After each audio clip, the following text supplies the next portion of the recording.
vamos a hacer un especial muy interesante, por lo menos a mí me parece bastante interesante, que es uno que va a hablar de, como habrás visto en el título antes de entrar en el vídeo, sobre las segundas partes. Esto de segundas partes nunca fueron buenas, que dice el refrán. Yo no sé si, bueno, no sé si eso se puede cumplir en todos los casos, al menos en la música, y concretamente en el metal y en el power metal, está claro que a veces se cumple y yo creo que otras veces no. Pero vamos a poner un poquitito, algún ejemplo, vamos a poner un poco en antecedentes con algún ejemplo, pero esta vez lo vamos a hacer con unos ejemplos de cine. Cuando estaba haciendo la preparación de este vídeo pensé en tres películas y que al menos bajo mi punto de vista sus segundas partes pues tuvieron distintos resultados. Cuando pensé en una película que la segunda parte superara la primera, yo pensé en Terminator. Terminator, creo que la segunda parte supera la primera y creo que la primera es buena, pero la segunda es muchísimo mejor. En casos de películas que más o menos tengan una primera y segunda parte bastante similares, se me ocurrió Superman. Yo creo que son dos películas que tienen yo creo que tienen un interés y una calidad bastante similar. Pero luego también tenemos casos de películas que su segunda parte es digna de ese refrán, de segundas partes nunca fueron buenas, y que a veces cuesta entender por qué a una obra maestra se le intenta hacer una segunda parte o se intenta hacer una película que tenga algo que ver con esa, incluso secuelas, precuelas, etc. Y creo que para mí uno de los grandes ejemplos de esto dentro del cine es Trainspotting, que la primera me parece una auténtica obra maestra y la segunda me parece una auténtica mierda. En el metal, en la música en el metal, en el power metal en concreto, también ocurren estas cosas. Tenemos discos que son muy buenos y que la segunda parte incluso los supera. Tenemos discos que son muy buenos y la segunda parte los iguala, y tenemos discos muy buenos y la segunda parte es auténtica basura. Pero ese abanico de posibilidades se amplía mucho más, porque incluso vamos a encontrarnos con casos en los que el primer disco ya flojeaba y el segundo disco es el remate final. Y también casos en los que el primer disco era un buen disco y el segundo pues o flojea un poquitito más o lo mejora un poquitito más. Entonces, vamos a tener un poquitito de todo. La gran pregunta que nos podemos hacer es: ¿tiene el segundo disco, de todos los que vamos a ir viendo, el honor de titularse como el primero? Hay que arriesgarse como banda a hacer un segundo disco en el que nosotros tengamos una posibilidad de no llegar al nivel de ese primero. La banda necesita tener ese riesgo, es necesario, es una estrategia comercial, creo que lo veremos también en algunos de los discos que vamos a tratar. Y también hay otra pregunta que yo me hago, y es: si ese segundo disco, que a lo mejor no llega al nivel del primero, se hubiera titulado de otra manera, ¿hubiera tenido otra repercusión? Ese título, cuando tenemos una obra de arte y la intentamos repetir en cierta manera, no crea demasiadas expectativas. Eso es bueno, eso es malo, lo vamos a ir viendo, y espero que tu opinión esté reflejada como siempre, abajo en los comentarios, porque será muy, muy importante. Vamos a empezar con un disco que aparecía en 2003, en enero concretamente, el Element, primera parte de Stratovarius, de los fineses Stratovarius, un disco que ya venía un poco para ser una continuación perfecta de lo que había sido su anterior trabajo, Infinite, donde habían temas ya, donde se cambiaba un poquitito a ese toque más comercial, si podemos hablar de comercialidad dentro de ese disco, con temas como Houting High and Low, que era, si no recuerdo mal, el tema que abría el disco. En este también el tema que abre el disco es Eagle Heart, un corte que a mí me parece muy parecido en sus características a ese Houting High and Low. Y creo que, igual que su compañero, digamos, pues creo que bastante resultó, un buen inicio del disco. Tiene momentos bastante interesantes como Learn to Fly o incluso Fantasía, que son cortes donde todavía se ve algo de inspiración, aunque sí que es verdad que el resto del trabajo, sin ser un disco malo, porque esta primera parte de Element no lo considero un disco malo, aunque tampoco es nada del otro mundo, sí que hay una sensación de déjà vu, de esto me suena a que ya lo he escuchado muchas veces en los discos de Stratovarius, y creo que ahí está el gran fallo que pueda tener este disco. Es una especie de trabajo hecho con el piloto automático puesto y que camina bajo esa senda que Stratovarius estaba llevando,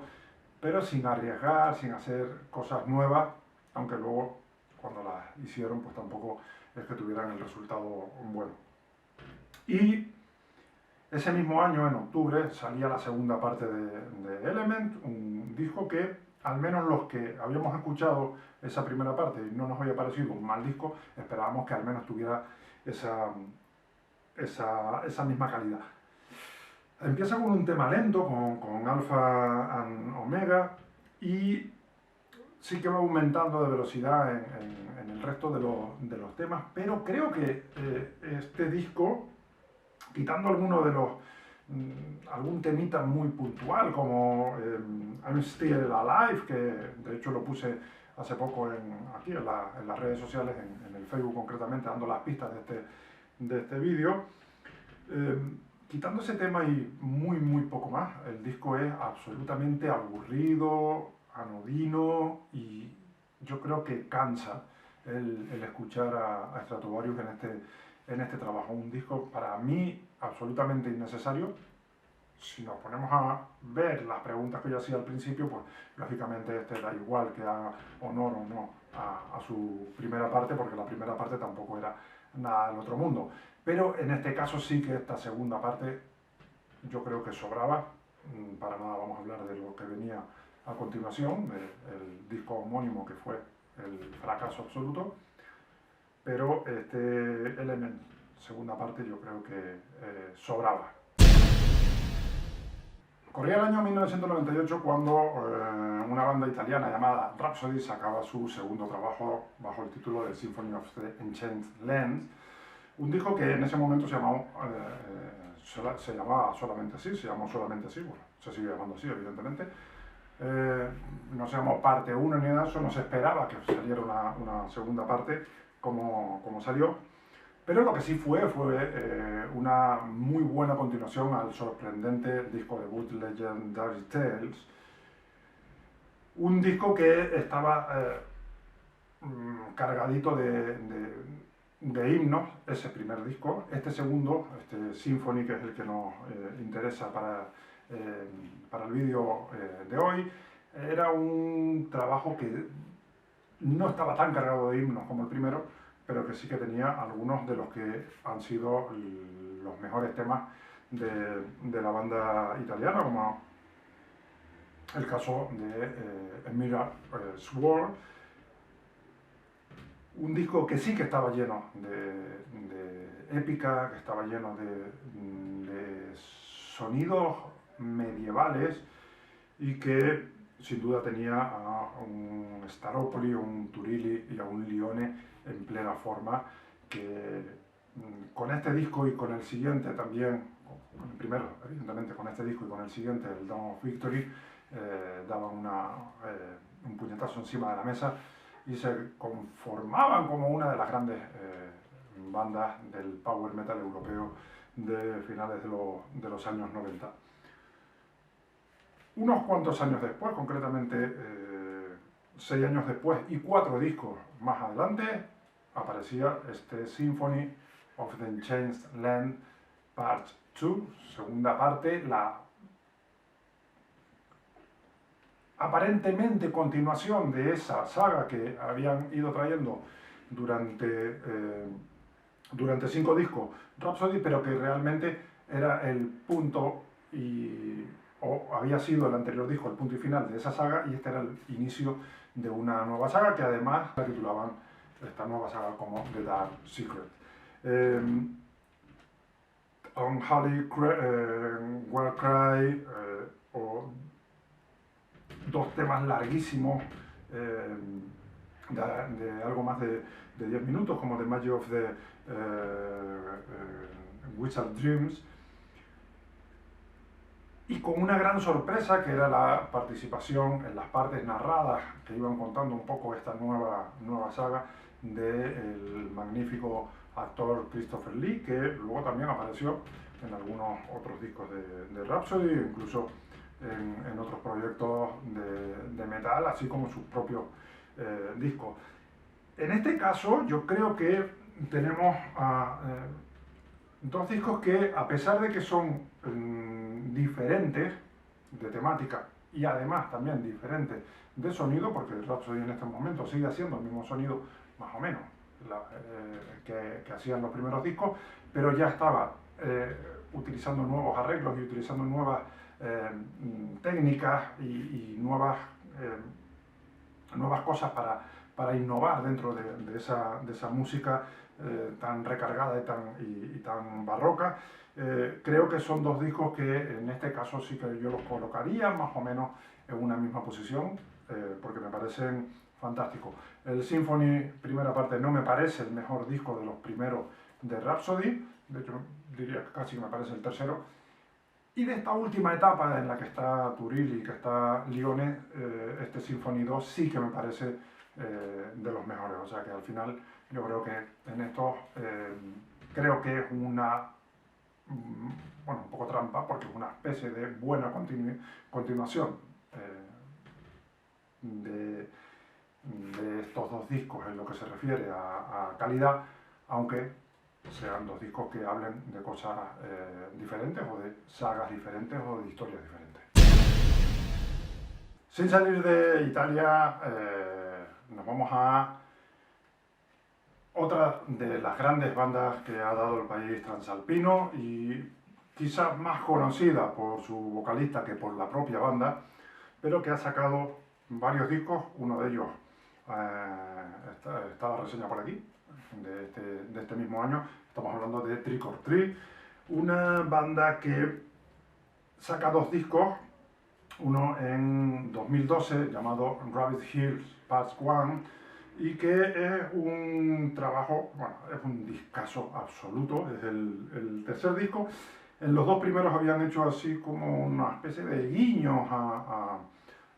algo que han repetido, de hecho en el penúltimo disco hay una continuación de esas historias, el contar, incluso en el último disco por supuesto también, el contar cosas de dibujos animados, de caricaturas, de personajes, de películas incluso, y digamos que este Rabbit Hill es el primer disco, entre comillas, serio, que hacen Trick or Treat, y como digo, les queda un auténtico discazo, que, repito, en general es un maravilloso trabajo, pero si no has escuchado a la banda, si quieres escuchar algo de este disco, yo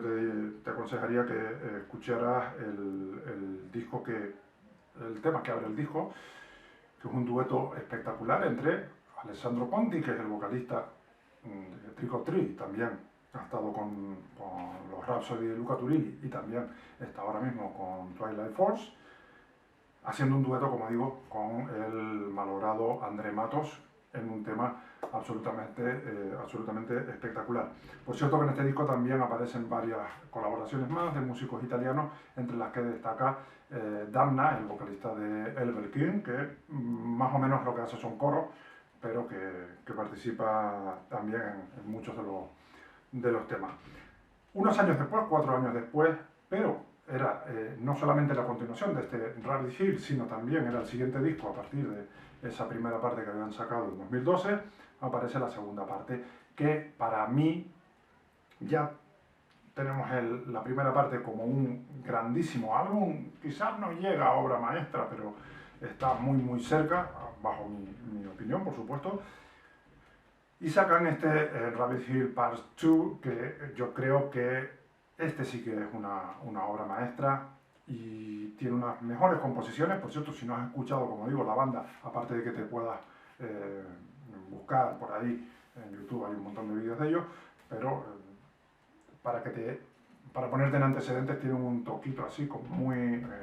Halloween, muy del corte de los Halloween de los Keepers, y creo que si te gustan esos discos te puede gustar también mucho esta banda. Para mí,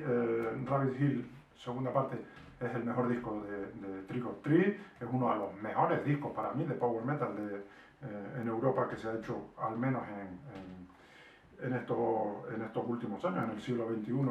desde luego. The Great Escape, el tema con el que presentaron este trabajo en vídeo musical, y es una demostración de lo que hacen estos chicos y de lo que hicieron en este disco. Y si en el primero tenían, entre otros, a André Matos como invitado, en esta tenían varios vocalistas invitados que además tenían un peso específico dentro del metal muchísimo más grande, como es el caso de Tony Kakko de Sonata Ártica, como es el caso de Ripper Owens, o como es el caso de una chica un poquitito menos conocida, quizás a nivel mundial o a nivel incluso europeo, como es Sara Squadrani, que es la cantante de los también italianos Ancient Bar. Y el último disco que quiero tratar en este especial, por cierto, antes que diga, pero si faltan un montón, sí, faltan un montón que vendrán en la segunda parte. Vamos a hacer, como no podía ser de otra manera, una segunda parte de este especial de segundas partes. Así que esperemos que nos salga un poquitito mejor que algunos de los discos que no han tenido tanta fortuna, como es el caso, por ejemplo, del de Stratovarius. Vamos a Alemania y vamos con el padrino, el padre, el jefe, el boss, llámalo como quieras, del power metal, Kai Hansen y sus Gamma Ray. En 1995 sacaban el que para muchos es el mejor disco de power metal de todos los tiempos, el que para muchos, entre los que me incluyo, es uno de los 4 o 5 mejores discos de power metal de todos los tiempos, y es Land of the Free, un disco que, al igual que el de Rhapsody, se llamó Land of the Free, probablemente sin ninguna intención de sacar una segunda parte, pero que salió. ¿Qué podemos hablar de este disco, esta primera parte de Land of the Free? Pues un disco que tiene un montón de temazos,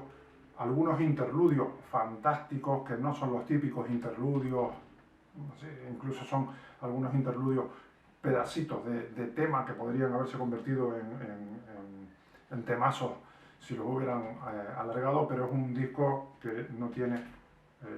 ningún pero, que está rozando la mejor puntuación, está rozando el 10, y yo creo que poco hay que decir de este Land of the Free de Gamma Ray. Un poco más vamos a decir del noveno trabajo de los alemanes. En 2007 salía Land of the Free, segunda parte, y aquí es donde volvemos al principio del vídeo, cuando yo decía esto de si es una estrategia, si es intentar llamar la atención y que la gente recuerde ese primer trabajo, pero con el peligro, como ocurre en este trabajo, de crear demasiadas expectativas. Cuando aparece Land of the Free segunda parte,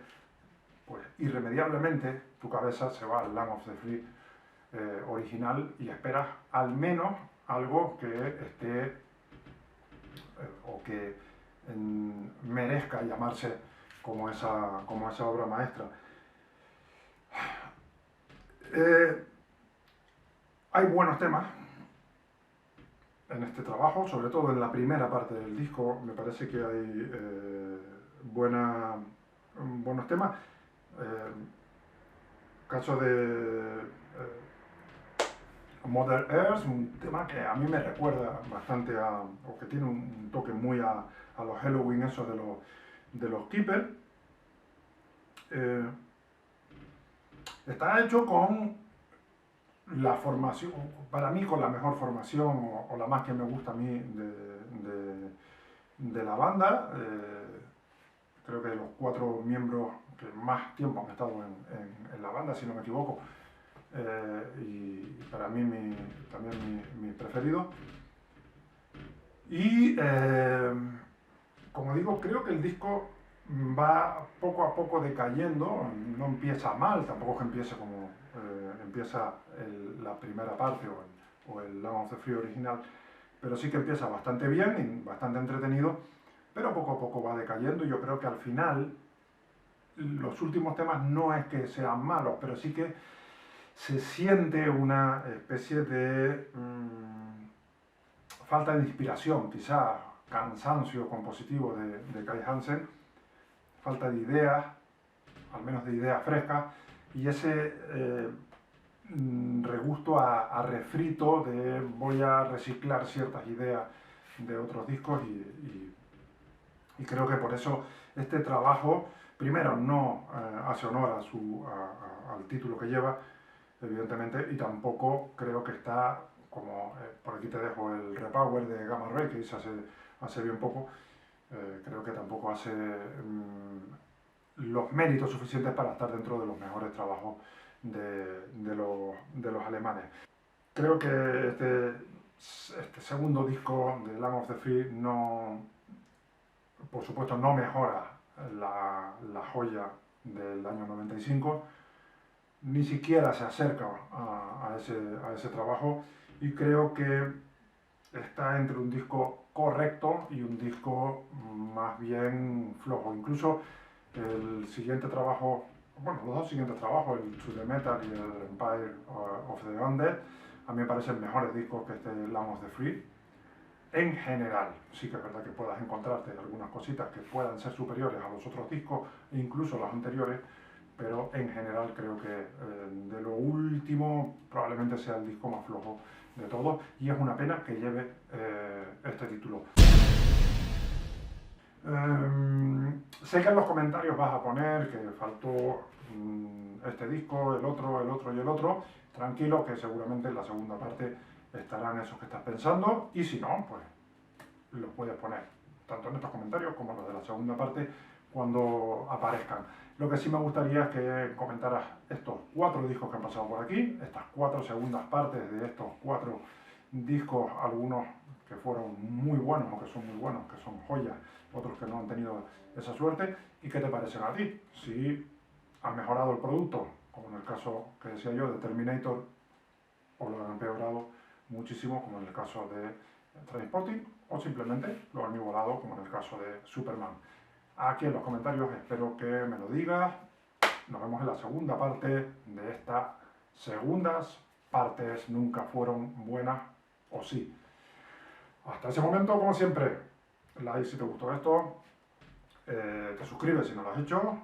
lo compartes con tus colegas y con los que no son tus colegas, y nos vemos en esa próxima entrega de Master of the Universe. ¡Hasta luego!